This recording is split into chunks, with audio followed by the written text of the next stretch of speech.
First time ആണ്, അതിൻ്റെതായ പേടിയും കാര്യങ്ങളൊക്കെ ഉണ്ട്. പക്ഷെ പേടി നമ്മൾ പുറത്ത് കാണിക്കുന്നില്ല എന്ന് മാത്രം. ഇങ്ങനെ പേടിക്കാൻ മാത്രം എന്താണെന്നല്ലേ, ഈ ഒരു സാരി നമുക്ക് റോൾ ചെയ്യാനാണുള്ളത്. ഇത് എങ്ങനെയാണ് റോൾ ചെയ്യുക എന്നുള്ള സംഭവമാണ് എന്റെ തലയിൽ കൂടെ ഈ പാഞ്ഞോണ്ടിരിക്കുന്നത്. ഈ കാണിക്കുന്ന വീഡിയോസ് എല്ലാം ഞാൻ അയൺ ചെയ്ത് കഴിഞ്ഞിട്ടുള്ള വീഡിയോ ആണ് കേട്ടോ. അതിന്റെ മാർക്കുകൾ നോക്കിക്കേ, എല്ലാം വിസിബിൾ ആയിട്ട് കാണുന്നുണ്ട്.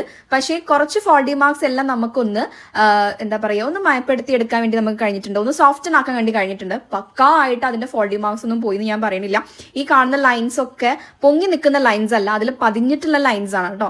പൊങ്ങിക്കുന്ന ലൈൻസ് ആണ് നമ്മൾ അയൺ ചെയ്തൊന്ന് പതിച്ചത് നോക്കിയപ്പോൾ എല്ലാം കൂടെ ഈ ഒരു മോഡലാണ് ആയിട്ടുണ്ടായത്. അപ്പൊ ഈ ഒരു സംഭവമൊക്കെ നമ്മളെ ക്ലയൻസിന് അപ്പൊ നമ്മൾ അപ്ഡേറ്റ് ചെയ്യുന്നുണ്ടായിരുന്നു. ലാസ്റ്റ് ഞാനിത് റോൾ ചെയ്യാൻ നേരത്ത് ഇതിന്റെ ക്ലോത്ത് എനിക്ക് കിട്ടുന്നേ ഇല്ല. ഇതിന്റെ ഡിസൈൻസ് അല്ല കാരണം, ഇതിന്റെ മെറ്റീരിയൽ ഉണ്ടല്ലോ അതായിരുന്നു പ്രശ്നം. പിന്നെ ഡിസൈനിങ് നോക്കുകയാണെന്നുണ്ടെങ്കിൽ റോൾ ചെയ്യുന്ന സമയത്ത് ഇത് രണ്ടെല്ലാം കൂടെ മിക്സ് ആയിട്ട് അതിന്റെ ബീഡ്സ് എല്ലാം അങ്ങോട്ടും ഇങ്ങോട്ടും കുടുങ്ങി ആകെ ഒരു പരിവായിട്ടുണ്ടായിരുന്നു. അപ്പൊ ഞാൻ അപ്പുറം ഇപ്പുറം ഒക്കെ ഇട്ട് ഞാൻ റോൾ ചെയ്യാൻ വേണ്ടി ശ്രമിച്ചിട്ടുണ്ടായിരുന്നു. പക്ഷെ ഒന്നും പറ്റിയിട്ടില്ല. ഇതാണെങ്കിൽ ഒന്നൊന്ന് അങ്ങോട്ടും ഇങ്ങോട്ടോ നീങ്ങുമ്പോഴേക്ക് ഈ സാരി വീണ്ടും ചുളിയാ. അപ്പൊ ഞാൻ ഓവർ വൽ പ്രാക്ടീസ് ചെയ്യാൻ വേണ്ടി നിന്നിട്ടുണ്ടായിരുന്നില്ല. ക്ലയന്റ് അപ്പം തന്നെ അയച്ചു കൊടുത്ത് ഞാൻ അയൺ ചെയ്ത് ഫോൾഡ് ചെയ്ത് തരാമെന്ന് പറഞ്ഞു. ക്ലയന്റ് ഓക്കെ പറഞ്ഞതുകൊണ്ട് ഞാൻ എന്ത് ചെയ്തു, നേരെ ഞാൻ അയൺ ചെയ്തത് ഫോൾഡ് ചെയ്യാൻ വേണ്ടി നിൽക്കുകയാണ്. റോളിംഗ് എന്തായാലും നടക്കില്ല, അപ്പം നീറ്റായിട്ടൊരു ഫോൾഡിങ് കൊടുക്കാമെന്ന് വിചാരിച്ചു.